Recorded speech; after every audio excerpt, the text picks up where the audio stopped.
Hello, everybody. Welcome to another edition of the Sports Room Podcast 1. I'm your host, Tyrell Jackson, and I want to wish you all a happy New Year's from here, from the channel, and from myself as well, because I'm the only one running the channel. For my goals of this year, real quick, personally, I hope I just get better as a human being and just become a better worker in general at my job and at life in general. Also, for this channel, I said in a few videos ago that I wanted to reach 100 subscribers by April. I still think that's possible, but right now it's kind of like a slow start. And that's okay. You know, I'm a new channel. I'm just starting off or whatever it may be. And I'm just going to keep doing my thing, you know, and I'm going to be improving going as the time goes on. So it's still possible. I'm 96 away, but it's still very possible I could do it. But who knows? Just want this channel to keep on growing and growing and growing. I wanted to thank all my viewers, my 4 subscribers, and also just want to thank anybody who's clicked on the video, supported the channel, supported the Twitter page. I want to say thank you for supporting myself in 2017, and here's to a strong 2018 for the channel and for everyone out there as well. But it is that time of the week where we look at all the big news in the world of sports and also look at the key games, or might as well say it, I list off key games for throughout the week. This is another edition, the 4th edition of the Weekend Review. So let's get started with a lot of NFL news that has come out, and the reason why I'm doing this later is because it's time to develop the firings and the which coaches are going to stay and everything like that. So this is a perfect time to do it. It is Black Monday, as they dub it, for the NFL head coaching positions as head coaches get fired. It's going to just adjust the camera a little bit. John Fox, Jim Caldwell, Jack Del Rio, Chuck Pagano, all gone from their respective teams. Jim Caldwell spent 4 years with the Detroit Lions. They had just gave him an extension last year, as well they did with the Raiders did with Jack Del Rio. But let's go on Jim Caldwell first. He did lead the Lions to 2 playoff appearances. Obviously, they haven't won both of those games in their 2 playoff appearances, and he only had 1 losing season in the 4 years that he was there in Detroit. Kind of a surprise that they fired him, but I can see why they fired him, especially when they lost against Cincinnati in Week 16. John Fox was in Chicago, I believe, for 3 years. He deserved to get fired. He had double-digit losses in each of the 3 years that he was there. You don't keep your job after that. Take the hint, Cleveland. You just don't keep your job after 3 double-digit losses and no improvement whatsoever for the team. So hopefully they get somebody that can make Mitch Trubisky better and get a supporting cast around Mitch Trubisky. I think Josh Daniels is one of their higher up candidates throughout this process for the Chicago Bears. Jack Del Rio is gone from the Oakland Raiders after signing a contract extension with them as well last year. He is gone. He got fired unexpectedly right after the Los Angeles Chargers game.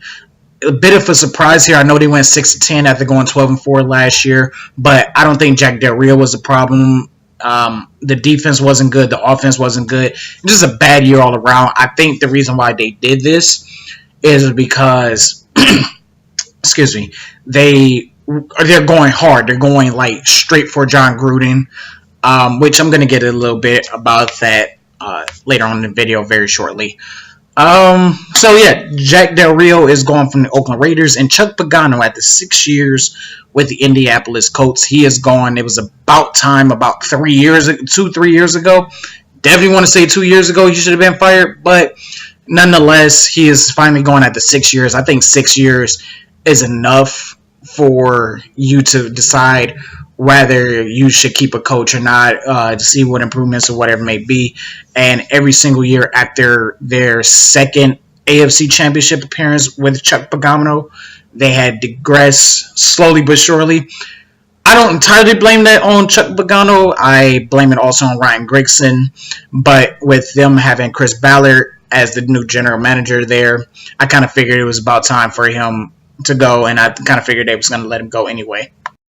Sticking with the AFC South for a little bit, Rick Smith, general manager of the Houston Texans, is taking a leave of absence to take care of his wife. His wife was diagnosed with breast cancer, and he's taking a leave of absence to take care of his family. So we're wishing his wife a speedy recovery and cheering her on for the fight against breast cancer. We know that is a very serious thing, and definitely we'll be having prayers for him and his wife as well. Bills finally reached the playoffs for the first time since 1999, when they took care of business in Miami, and then Cincinnati took care of business against the Baltimore Ravens. And speaking of the Ravens, I'm kind of surprised that John Harbaugh has not been fired, because this team has really been kind of the in-the-middle team. They're a good threat to win 8 to 9 games, but each year they're not going to make the playoffs, or they're not going to do that much damage in the playoffs. So kind of thought John Harbaugh was going to be on this list of being fired, but hey, I think they still have faith in him. But I really do think he's on thin ice with the organization, in my opinion. It just hasn't come out yet. But yeah, congratulations to the Bills. As a Cleveland fan, I feel for you guys. I am so happy for you guys. You guys definitely deserve a playoff spot. You guys deserved it, y'all. If it's not Buffalo, if it's not Cleveland fans, it's definitely Buffalo Bill fans that are right there with the suffering as far as their football organizations. And I just want to say congratulations to the Bills organization. Very well class, very well respected organization, and hopefully they get that playoff win against the Jacksonville Jaguars. As far as an underdog standpoint, because us Cleveland fans are used to being underdogs. So definitely congratulations to the Buffalo Bills.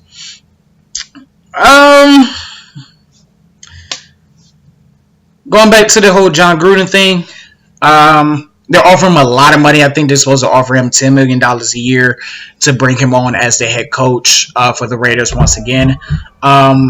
I'd be kind of surprised that John Gruden goes back. I know that a lot of times, especially when you spend a lot of time away from each other and you get to reconnect with the ownership, especially the ownership after getting traded to the Buccaneers wrongfully, it's time. It gives it that time to like rebuild burnt bridges. So it wouldn't totally surprise me in him going to the Oakland Raiders, but kind of don't expect it since they treated him like crap the last time he was there. But they're supposed to be offering him $10 million a year and part ownership of the Raiders as well. So they're really balls out for John Gruden. And John Gruden has expressed that he doesn't want to go back to coaching. He's expressed it for 8 years. But $10 million a year, part ownership, I'm taking it. I'm like, fuck it. Like, give me the shit. Fuck yes, I'd fucking take it. If I was John, that'd be me if I was John Gruden. But hey, he might actually like his job in ESPN. He's always done a great job with the Monday Night Football coverage. His color commentary is one of the best the league has to offer as far as NFL commentators. So we'll see what's going to happen with that over the next few weeks. And let's give a round of applause. Yep, round of applause to the Cleveland Browns. See it right there? A round of applause to the Cleveland Browns. Woo! Yes! 0-16. That's my team, baby. The perfect season happened.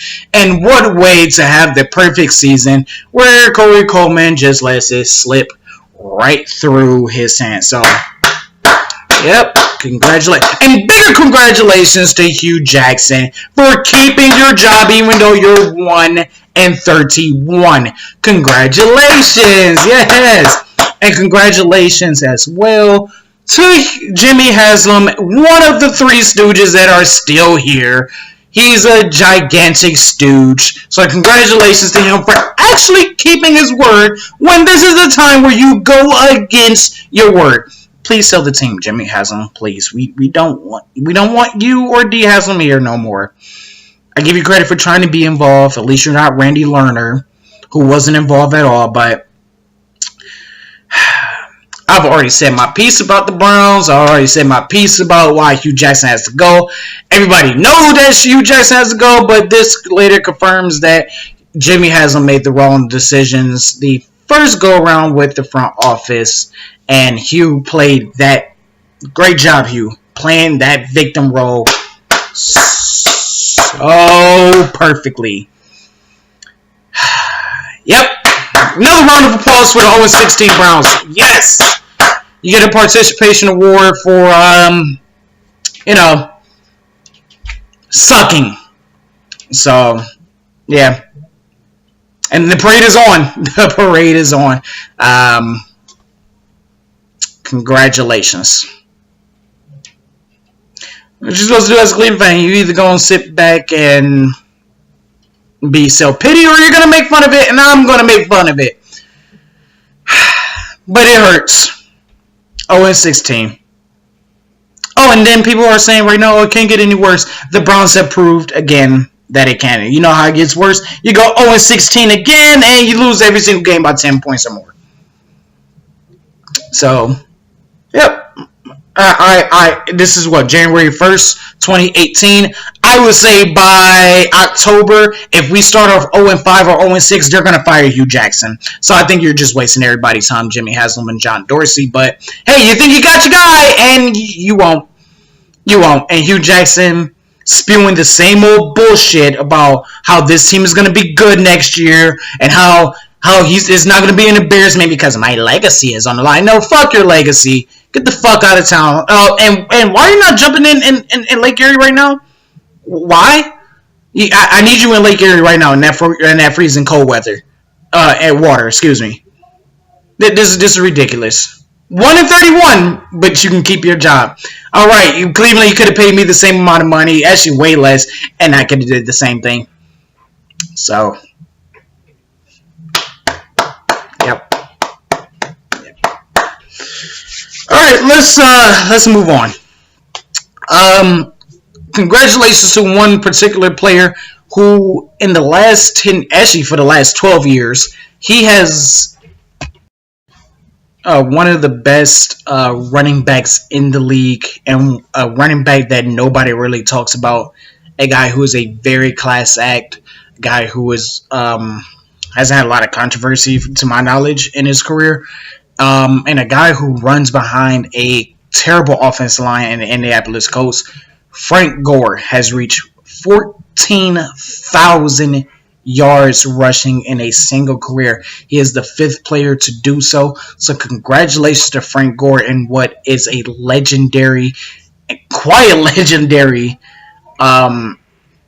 career he has had. It's one of those things where not a lot of people talk about it, not a lot of people pay attention to it, and year in and year out, he's one of the best running backs in the league. And just big congratulations to Frank Gore on such an accomplishment, such a rare accomplishment. So congratulations to him for that. Let's see what I want to talk about next. Oh, Mike Mularkey, head coach of the Tennessee Titans, could lose his job by the end of the year, especially if the Titans don't win their playoff game against the Kansas City Chiefs. He's been on the hot seat for a minute. I really do believe that if Tennessee would have missed out on the playoffs, he would have got fired. He would have been on the list of one of the head coaches being fired. And it wouldn't surprise me if they lose to Kansas City that he will be on that list of fired head coaches for this offseason. Saquon Barkley declares for the NFL draft. So, in a lot of people's mock drafts, he is the number 1 overall prospect, and he is expected to go to the Cleveland Browns. It might happen now that Saquon Barkley has officially declared for the draft. He declared for it after their Fiesta Bowl win. Vance Joseph is staying in Denver. Dom Capers is fired from Green Bay after spending 9 seasons with them as the defensive coordinator. So the Packers are making a change at defensive coordinator for the first time in 9 years. Let's talk about the NFL playoffs for a little bit. A very exciting week of playoffs. The wild card round is officially here. This is the time that every football fan really loves. Uh, it's time. It's the playoffs. I don't know what to really say. I'm really excited about the playoffs. Kind of don't show it very well, but whatever. But yes, the playoffs for the NFL is officially here. It is down to 12 teams. Only 2 can go to the Super Bowl from each conference. Only 1 winner. So let's start off with the division. The wild card round. Why did I say divisional? The wild card round, and that is we're going to start off with the Saturday games, and that's Tennessee versus Kansas City. Tennessee snuck into the playoffs thanks to a loss to the Ravens as well. But they actually got in above the Chargers when they actually won their game. Because if they would have lost and then Chargers would have lost and then the Ravens would have lost, they still would have been in. But they had took care of their business and knocked out the Chargers. So Tennessee's in the playoffs. If you go back to my week 2 predictions, the only week I did predictions back in September, I actually had Tennessee as being one of the best teams in the AFC South, and they absolutely disappointed me because I thought this is a really good team. I thought this is a team that would take the division by storm, especially if I believe I said the Texans have injury problems or quarterback problems, and Jacksonville just being a on good paper team. But Jacksonville really came out and surprised me. But Tennessee is going to Kansas City against Alex Smith and Andy Reid, which they woke up very late in the regular season. They actually closed out their last 3 to 4 games they've won in a row after being in hibernation mode for 4 weeks. So the Kansas City Chiefs are waking up just in time. Who I expect to win this game? I expect Kansas City Chiefs to win this game against the Tennessee Titans. I'm going to give it a score of 27-10. Then we go on the NFC side, the Saturday night games. The Atlanta Falcons, the defending NFC champions, will go against the Los Angeles Rams, which have surprised everybody how good the number 1 overall pick in 2016, Jared Goff, has been playing. He's been playing lights out, balls out. Todd Gurley has had his best season of his career. Sean McVay has completely turned that team around. The Rams have one of the best defenses in the league. They're going against another red-hot offense in the Atlanta Falcons. But I like the youth in the Los Angeles Rams. I like the chance in the Los Angeles Rams. Yes, the Falcons have more playoff experience, especially Matty Ice versus Jared Goff. But that youth, I think that youth is going to kick in, and Sean McVay is just a burst of energy on that sideline no matter what. Going to give the Rams the slight edge in a high-scoring game, 38-36. If we go on to the Sunday games, it's Buffalo. Congratulations to them, like I said earlier, against the Jacksonville Jaguars. Sunday, Jacksonville had one of the best defenses in the league against a Buffalo Bills team who was like right there in the middle team, but they got their way into the playoffs thanks to the Cincinnati Bengals. I see Jacksonville going away with this win. I don't see it as a total blowout, but I see the Buffalo Bills being competitive, but not being there completely. But I only see them losing by 10 points, 20-10. I think it's going to be low scoring. I think Buffalo can be one of those teams that can keep up with the Jacksonville Jaguars, but the only reason why Jacksonville is going to win this game is because of their defense. And then we have, for the 3rd time this year, the Carolina Panthers versus the New Orleans Saints. This is arguably the game of the week as far as the NFL playoffs goes in the wild card round. The Saints swept the Carolina Panthers. They took home the division title, even though they lost against the Tampa Bay Buccaneers. If Cam Newton plays like Cam Newton against Atlanta, there's no doubt about it that New Orleans is going to just run all over them. But if Cam Newton shows up like his MVP year a few years ago, the Saints are going to have a hard time. It's hard to beat a team twice. It's extremely hard to beat a team 3 times in a row in one single season. I'm going to give the edge to the New Orleans Saints, who have one of the better defenses, a defensive unit that actually surprised me this year. I didn't think they were that good. If you go back to my Week 2 prediction video, I didn't think their defensive unit was that good, but they have surprised me.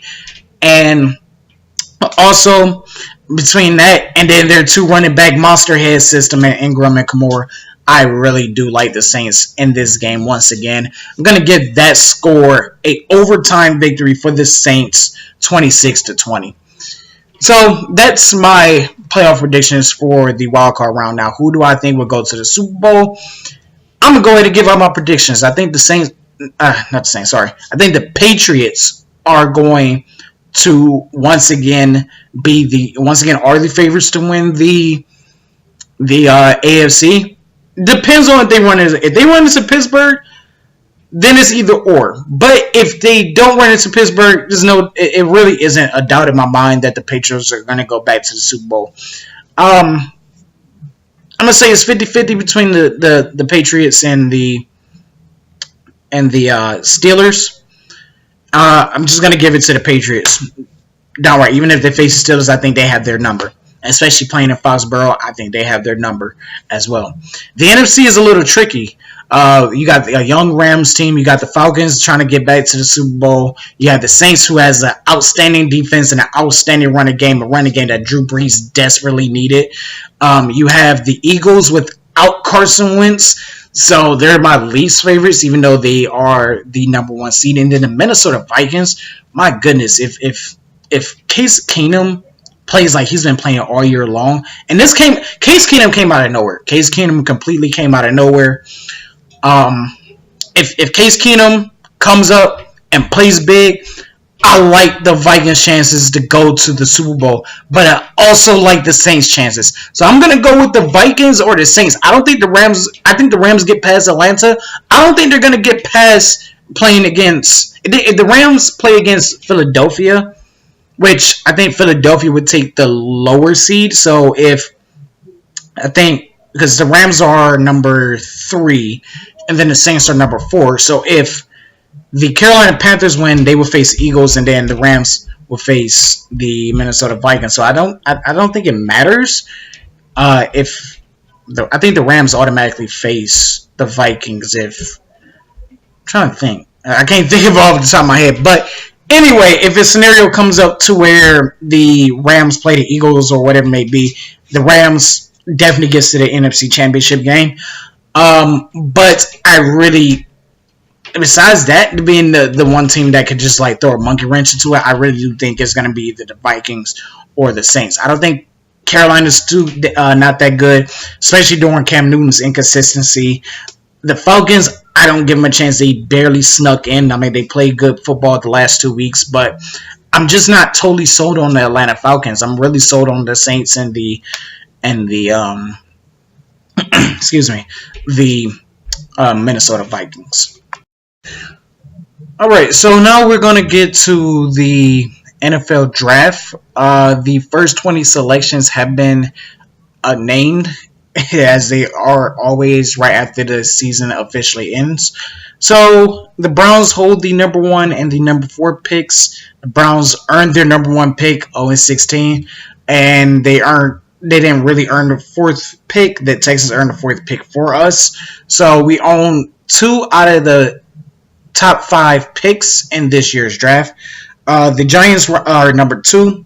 Colts number 3, Broncos number 5, Jets 6, Bucks 7, Bears 8, 9 and 10 is between the Niners and the Raiders. They would do a coin flip at a later date. Miami Dolphins are number 11, Bengals 12, Redskins at 13, Packers at 14, Arizona Cardinals at 15, the Ravens at 16. 17 belongs to the Chargers, 18 the Seahawks, 19 the Cowboys, and number 20 the Detroit Lions. The rest of the draft picks will obviously be determined by the NFL playoffs. So those are the first 20 picks in the NFL draft. We'll see what's going to happen between the San Francisco 49ers and the Oakland Raiders.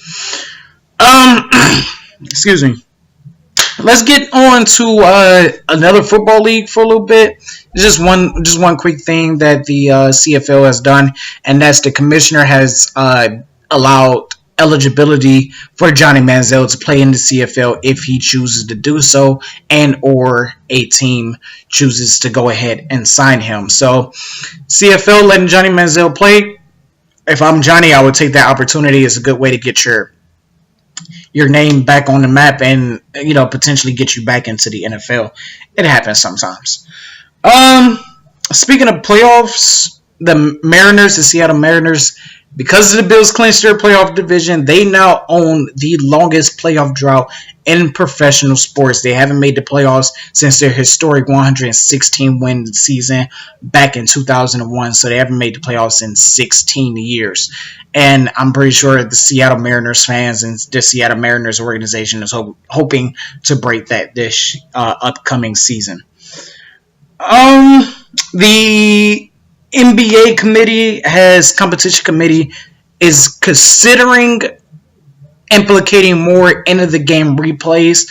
I guess this is kind of like a reaction based off the L2M's reports that's been coming out lately and the controversy behind that. I think they want to get that right more often, but I think it slows down the game a little bit too much, and especially those last 2 minutes is when you get fans hyped up and fans are feeling their most anticipated, and then it's like, okay, you're ready to see what's going to happen next, and then you're like, it's like, stop, like, we have to look at this. So I don't like it too much, but I understand why they would do it as well. Joel Embiid sprained his hand in the game against the Suns. He had a nasty fall on the mid-court I believe that was last night. It was either last night or Saturday that they had played the Suns. I can't remember off the top of my head. So those are some of the bigger news stories that came out of this weekend. I know it's a lot of NFL stuff, but it usually is like this at this time of the year. So if we, I don't even know what I was about to say. Jeez. Let's go ahead and go on to the key games of the week. These are the games that I feel like everybody should look out for throughout the week, and I really can't wait to kind of announce these games. Actually, I'm about to announce them right now. My mind is all over the place. I'm sorry about that, people. But anyway, let's get it going with the key games. Let's start off with today. Later on today, it will be the Rose Bowl and the Sugar Bowl. The college playoffs officially start. You got the Rose Bowl between the Alabama Clemson Tide and the Clemson Tigers. This is match number 3 in 3 years. 2016. Alabama had won the national championship against Clemson. Clemson bounces back last year and beats the Alabama Crimson Tide with the last second touchdown in last year's game. So this is the rubber match, and this is like a very intriguing game. I cannot wait to see what's going to happen in this game. So definitely a game everybody's going to be looking out for. Another game everybody's going to be looking out for is the Georgia Bulldogs versus the Oklahoma Sooners. Another two good teams, another SEC team, of course. Why not? Baker Mayfield, this is like basically win or loss. This is like basically Baker Mayfield's way to rise up his draft stock. Especially if he performs well, or lower it if he doesn't play that good at all. Let's go to college basketball. Sorry, moving my notebook around here. College basketball, TCU goes against Baylor. That'll be tomorrow. Texas Tech and Kansas University will also be tomorrow. Happening on Wednesday will be the North Carolina Tar Heels versus the Florida State Seminoles. January 6th, North Carolina Tar Heels versus the Virginia Cavaliers. Kansas goes to TCU also on Saturday, January 6th. Kentucky versus Tennessee, January 6th. So some really good games that are going to be happening throughout the week in college basketball. And finally, the last slate of games to look out for this week. Portland goes to Cleveland. That'll be tomorrow night. And then Cleveland goes to Boston Wednesday for Isaiah Thomas's most anticipated return to the Garden, the TD Garden in Boston. think he's going to get a very warm welcome and a very warm reception by all of those great Boston fans out there. Indianapolis, I mean, they are based in Indianapolis. The Indiana Pacers versus the Milwaukee Bucks. Golden State Warriors versus Houston. The top seed in the West versus second seed in the West. I cannot wait for that matchup. I think that matchup is going to be absolutely outstanding. Minnesota and Boston. The last time these two teams face each other, wasn't that bad. And then Toronto versus Milwaukee. So those are the key games. And I forgot to say the dates for those. Indiana and Milwaukee will be Wednesday. Golden State and Houston will be Thursday. Minnesota and Boston will be, and Toronto and Milwaukee are both happening Friday. So that's it from me from the Sports Room Podcast 1. Once again, I am Tyrell Jackson. If you like the video, hit that like button. I'm going for 5 likes in this video. If you like how I'm bringing content, and if you like the video and if you want to see more, hit that subscribe button and also the little bell. And also follow the page on Twitter to interact with me, get some polls, news about the channel, and then news and updates in general. So I want to thank you all for watching. Thank you for being patient throughout this 31-minute video. You all have a blessed day. Have a happy New Year's, and let's go ahead and let's start 2018 strong. Peace.